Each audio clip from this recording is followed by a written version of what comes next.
Hi everybody, so the votes are in and we are going to start doing the original Cinderella. So what I would like to do today is read the first page with you guys.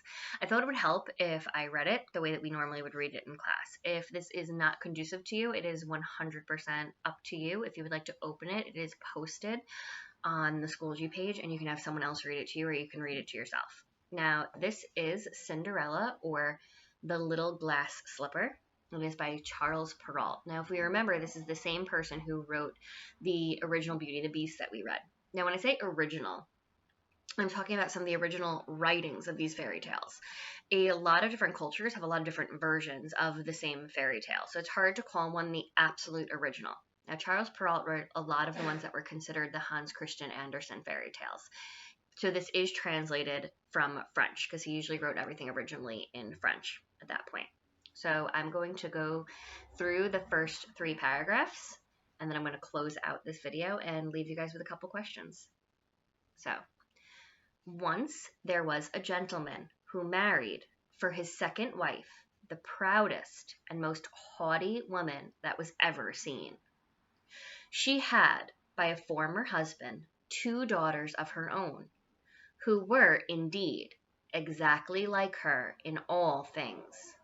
He had likewise, by another wife, a young daughter, but of unparalleled goodness and sweetness of temper, which she took from her mother, who was the best creature in the world.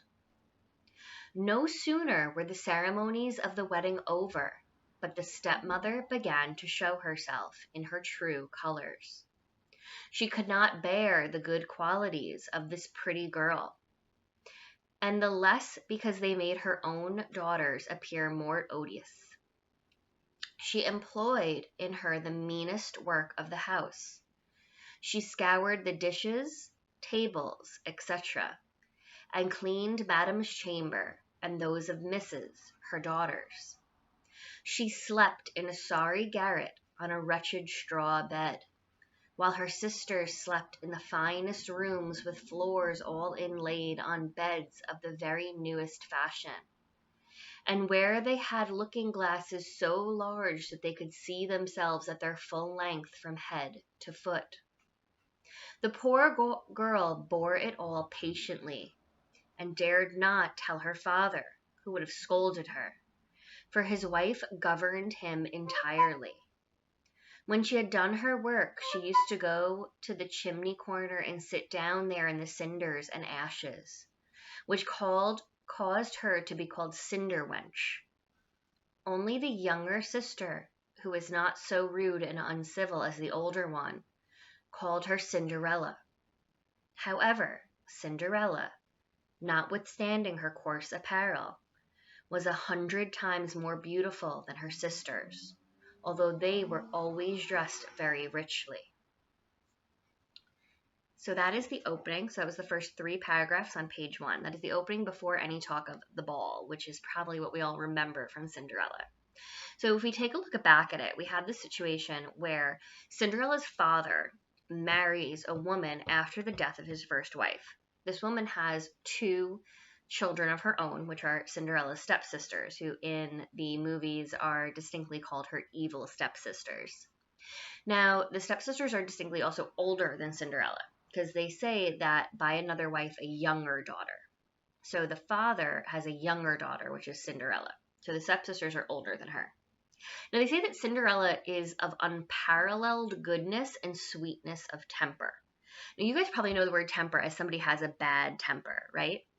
So if we say somebody has a bad temper, they're quick to go on the attack. They're quick to get upset. They're quick to respond. And one of the cats just ran over from me snapping my fingers.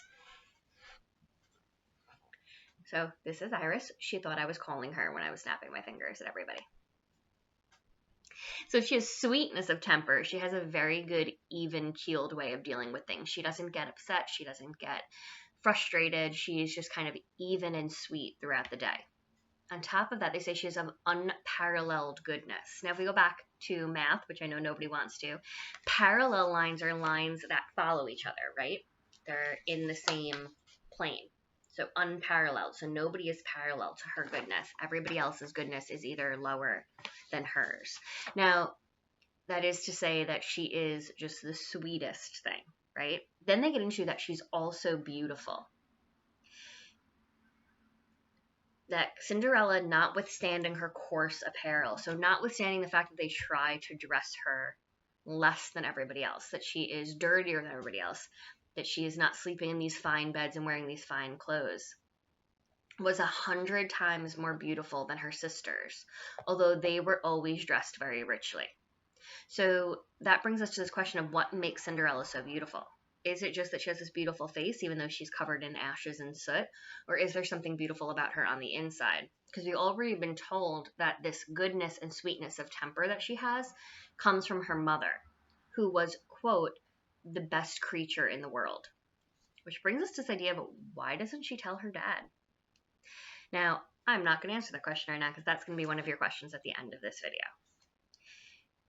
So there's this mention of the word Cinderella, and I've used the word cinders once before. So this comes from the word for ashes, right? So cinders are what's left in the fireplace after everything is burned out. What's left in the bottom of the grill are cinders, right? So they call her Cinder Wench. So a wench is just kind of a bad word for a maid. So they're calling her a dirty maid. At that point, they say that the youngest of the two stepsisters agrees to call her Cinderella because she's not as mean as her older sister. And Cinderella seems to be much more of an affectionate name. Ella is feminine, so it's more of, they're still calling her as like the ashes on the stove, but they're calling her something feminine at the end of it, almost like giving somebody a pet name. So Cinderella is a much sweeter name, whereas the stepmother and the older of the sisters are calling her Cinder Wench. So answer the question that I'm going to post with this video, and I hope everybody is having a good week and that everybody is staying healthy and doing what they need to do for their other classes, but also finding some time to enjoy themselves. Bye.